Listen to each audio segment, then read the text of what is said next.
What's up, y'all? This is your boy Eddie Jackson. Welcome back to the Drop That Podcast. We got to get quick on this one because we got a lot to digest. This episode is brought to you by Laidback TV, okay? Over 10,000 channels, movies on demand, every sports channel, all the languages, all the HBOs. You can go on laidbacktv.com, see how you can download your iPhones, Androids, and your Fire Sticks, all right? Now, let's get into some wrestling talk, all right? So, let's get into it, all right? So, we got Smackdown review, Raw review, Saturday night's main event in Fort Wayne, Indiana review, and results actually, results for Smackdown, Raw, and Saturday night's main event, and the review for Clash in Italy that's going down this Saturday. And we're going to do our segment for Who You Got for Saturday night's main event. We're going to rate the matches on how well they did. We're going to do entrance of the night, ring gear of the night, MVPs of the night, and the match of the night. All right. So let's get into SmackDown. Okay. So we're starting to insert a storyline that shies away from Sami Zayn and Trick Williams. Finally, took fucking forever. Now we're looking at two old rivals in Trick Williams and Carmelo Hayes. And insert Ricky Saints. It looked like Ricky Saints is eyeing that U.S. championship. I'm digging it so far. I'm digging it so far because, like the way the persona of Trick, Mello, and Saints, they all got that glare, that superstar type of status. Like, these are motherfuckers that will be on the red carpet type shit, you know, with the minks, you know, with the chains, you know what I mean, the dressy shirts type shit. It seemed like all of them kind of go in the same direction, but they just do it in a different way.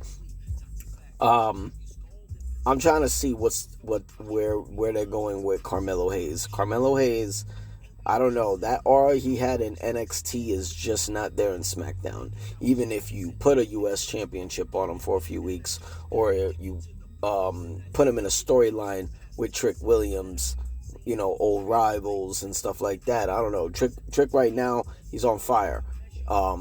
Saints, I don't know. I mean, everyone who's debuting, they're losing their first match. That fire of them debuting kind of like dulls down.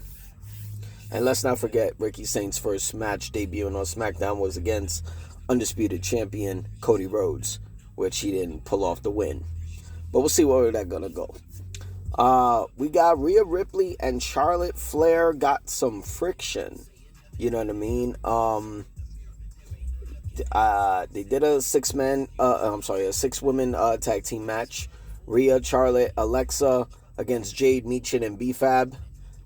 Jade got the dub, but she pinned Rhea Ripley, which kind of puts more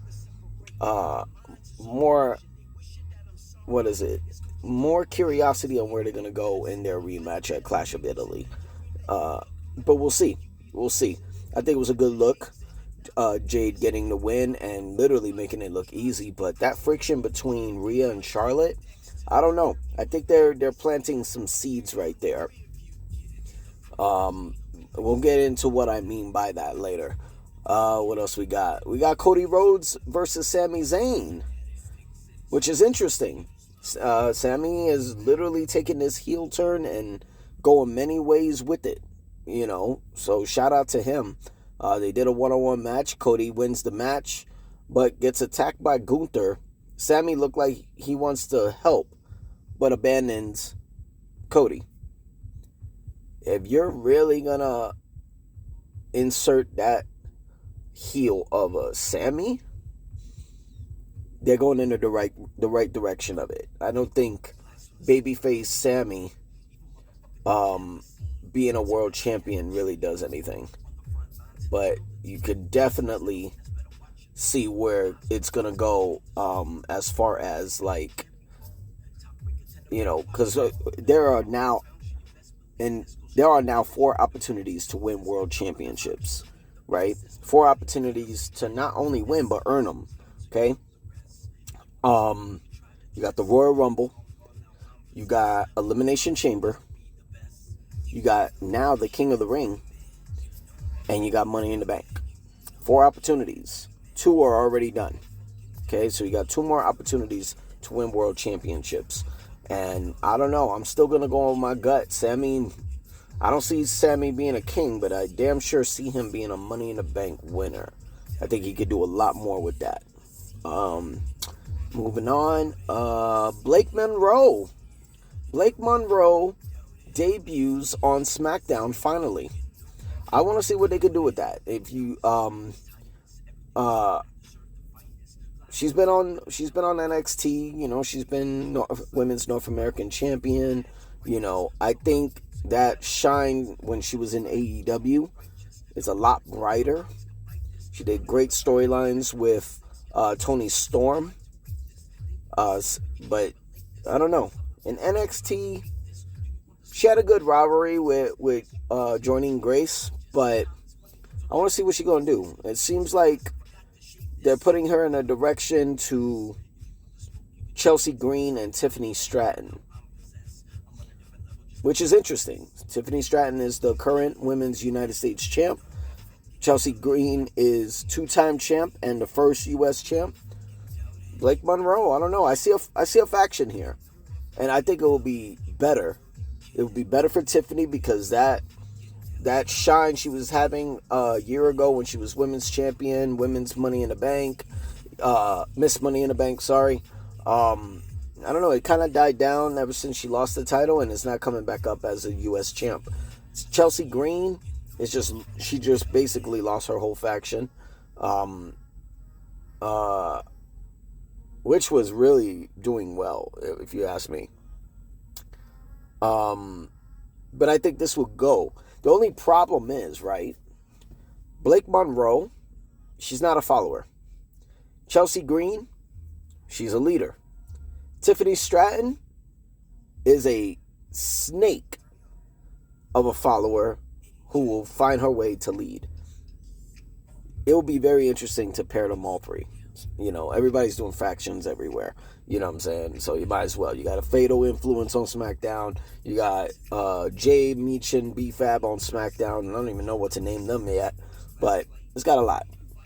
Alright, so what do we could do next? Let's get right into Saturday night's main event. Alright, we'll knock that out. So you had Team Rhea, which is Alexa, Rhea. Oh, I'm sorry. I said it wrong. I said it in the wrong direction. My apologies. The 6-man tag team match between Rhea, Charlotte, Alexa against Jade, Meechin, and B-Fab didn't happen on SmackDown. I'm so sorry. That was actually a build-up on SmackDown.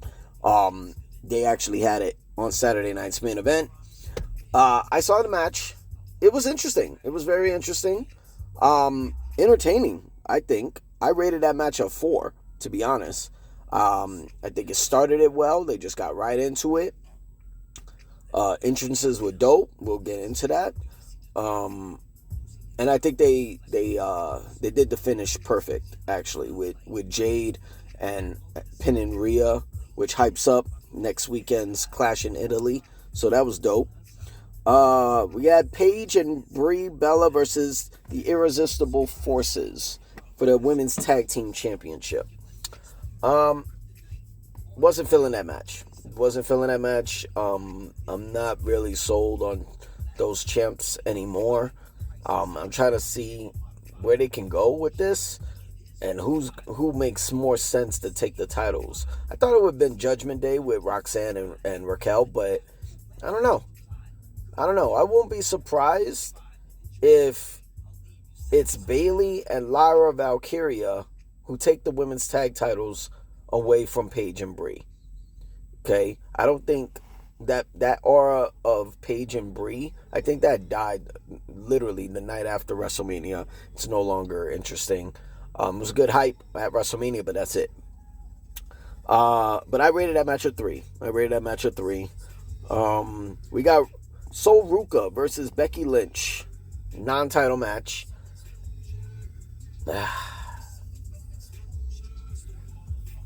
It was an awkward match. It was a very awkward match, an awkward finish. I understand you You do it a disqualification with Sol Ruka as the winner, but it was just awkward. I don't know. They're just not finding the timing. I personally, I rated this match at 3.5, and I'm waiting to be awed at Clash in Italy because those two are gonna go a rematch. So I rated that match at 3.5. Penta versus Ethan Page for the Intercontinental Championship. I rated a 5-star. That was a dope match, dope opening, dope during, great finish. Don't sleep on Ethan Page. Even though he lost the match, Ethan Page, he's continuing that energy the way he had it in NXT.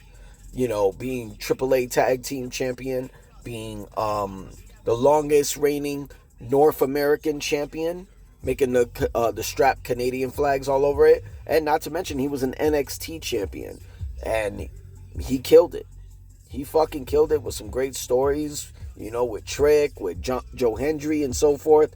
He's doing his thing. I will have to give Ethan Page the same credit going over to Raw. He's doing his thing. All the ego, Ethan Page. This is what AEW fucked up on, and they slept on the dude. So, gotta give him his props. So I rated that 5-star. The Vision versus Street Profits for the World Tag Team Championships. The Vision got the dub with help with Braun Breaker and the Brass Knuckles. I rated that match at 4.5. Shout out to Logan Paul. It's like, yo, oh my fucking God, bro. What are we doing? Yo, I don't know if it's me. I'm still not sold on the whole Dan Housing thing. But if there's anybody who's cursed, it's the Vision. And anyone who is associated with the Vision. You know what I'm saying? I mean, look at it. Look at the last fucking 8-9 months. Seth Rollins, shoulder injury. Braun Breaker, groin injury. Bronson Reed, bicep injury. Logan Paul, tricep injury. These guys could not catch a fucking break. Every time they getting more and more on top, one goes down. Now, thanks to that over the top rope splash on Logan Paul from D'Angelo Hawkins, now his tricep just ripped off right off his fucking elbow. Shit looks like looks like the crust off a pie. They say he's going to be out 6 months. If you look at it, 6 months is basically the rest of the fucking year. Are we still dragging this Vision? I think the only ones, fingers crossed, that haven't been injured is Austin Theory or even Paul Heyman. Fucking sad, but let's get into it. The entrances of the night, I gave it to Rhea Ripley, Charlotte Flair, Jade Cargill, and Penta. Ring gear, I gave it to Rhea Ripley, Charlotte, Jade, Penta, Brie, Paige, and the Vision. MVP of the night, I gave it to Montez Ford and Braun Breaker. They killed it that night. And the match of the night, I gave it to Penta versus Ethan Page. All right, so let's get into Raw. So much shit. We had Penta defending the Intercontinental Championship right after Saturday night's main event against Javon Evans. Javon Evans did not get the dub, but it was a dope match. I give that credit to him. It was a dope match, but he's just pissed off. He's I don't know. He's he's feeling a certain kind of way. But you gotta relax, bro. This skinny, bouncy guy is literally going to injure himself. Hopefully, he can. I don't know. Him, these bouncy shits, yo. That cutter is literally gonna fuck him up. Shout out to the legendary luchador Rey Mysterio, 3-time world champion, Intercontinental champion. Believe he won the U.S. title before. Definitely WCW Cruiserweight champion and Tag Team champion. Like, WWE Hall of Famer. 2006 Royal Rumble winner. Yo, legendary Rey Mysterio is now the new GM of AAA. Which I'm kind of curious. How are you a AAA GM and you're on Raw doing these segments? He just beat Rusev to now earn a shot for the Intercontinental Championship, which looks like they're going to do it at AAA. This double job thing Ray is doing, I don't know. It's a bit much. But I like him being AAA GM because AAA GM means your world champion is his son, Dominic Mysterio. And we know they do a great story. Austin Theory, since he's lost his tag team partner, Logan Paul, with an injury, he's attacking everyone. He's attacking the Prophets. He's attacking Seth Rollins. Like, he interfered in the Seth Rollins and Montez Ford match. Put some shine on him. I'll give it that. I'll give it to him. Next week, the King and Queen of the Ring tournament starts. I'm gonna go on a limb right now and say I'm gonna pick, if they're in the tournament. We don't know yet. We haven't seen the bracket. But if they're in the tournament, I got Randy Orton winning the King of the Ring, Charlotte Flair winning Queen of the Ring. Both getting shots at the championships at SummerSlam. With that being said, championship shots means rematches for both. Randy could get a shot at Cody if he survives till then. Charlotte gets a shot at Rhea. They're already planting the seeds. I see those matches. Those are great stories to tell. Because I think they're going to use King and Queen of the Ring winners to get Smackdown World Championship shots. And the Money in the Bank in September are going to get World Championship shots on Raw. So, before we get out of here for Wrestling Talk, shout out to AEW. They had an awesome weekend over there in New York for Double or Nothing. Double or Nothing has always been in like Vegas and, other places. I think they had it in Texas before, something like that. But they had it in New York. It was pretty dope. Shout out to Christian Cage and Adam Copeland, Cage and Cope, new tag team champions. The new 3-time world champion before the age of 30, MJF, Maxwell Jacob Freeman. So shout out to them. Great. I'm still keeping an eye on it. I mean, so far the storylines, they got to get more. I want to see what they're going to do with Will Ospreay. I see him going, winning the Owen Hart foundation tournament, and getting a shot at All In Wembley. If they're going to do it in Wembley, I believe they are. Main eventing Wembley, World Championship, going at it one more time with MJF. I think that's a perfect story. So, we'll see. But this is your boy Eddie J. Oh, my bad. Shit, I was about to sign off right now. I totally forgot. We got Clash in Italy going down this Saturday. So we got the match card, and for who you got, this is our segment for who you got. It's going down this Saturday in Italy. I'm gonna watch it. It's gonna be live, ESPN Unlimited. We got Sol Ruca challenging Becky Lynch in a rematch for the Women's Intercontinental Championship. All of these matches are rematches, 5 matches, all rematches. I love it. Everybody's going at each other for the second time. For Sol Ruca versus Becky, I got Sol Ruca winning the Intercontinental title. Brock Lesnar taking on Obafemi, the rematch. I got Brock winning match 2. I think they're going to do a trilogy. Rhea Ripley taking on Jade Cargill, 2 women's WWE title. I got Rhea Ripley. Cody Rhodes versus Gunther in a rematch since Crown Jewel a couple years ago for the undisputed WWE title. I got Cody winning this. I think Cody's going to drag the title all the way to SummerSlam. I think that's perfect before he drops the belt. And we got the main event. Tribal Combat for the World Heavyweight title. Roman Reigns, the OTC, taking on the Samoan Werewolf, Jacob Fatu. Roman is not going to be around during June. I think it's best for business for Roman to drop the belt to Jacob. I got Jacob winning this. There are so many things you can do with this, and it look like they're teasing us with it. I think this will be perfect. Put the belt on Jacob Fatu, make him tribal chief, and make sure consequences are coming for everybody. including the Usos. And it builds, it builds, it builds. Now Raw is going to be run by a Samoan werewolf in Jacob Fatu. I think that's perfect. But yeah, I got Jacob Fatu. But that's Clash in Italy. Clash in Italy. It's going down this Saturday. Make sure y'all tune in. I'm going to be watching it. I'm going to be rating the matches. Best entrance, best ring gear, match of the night, MVPs, the whole works. This is going to be an interesting night. This is a fire 5-card match. I would definitely have to tip my hat over to WWE on the creative team. These rematches, yeah, this is fire. This is basically what WrestleMania should have been. Just saying. All right.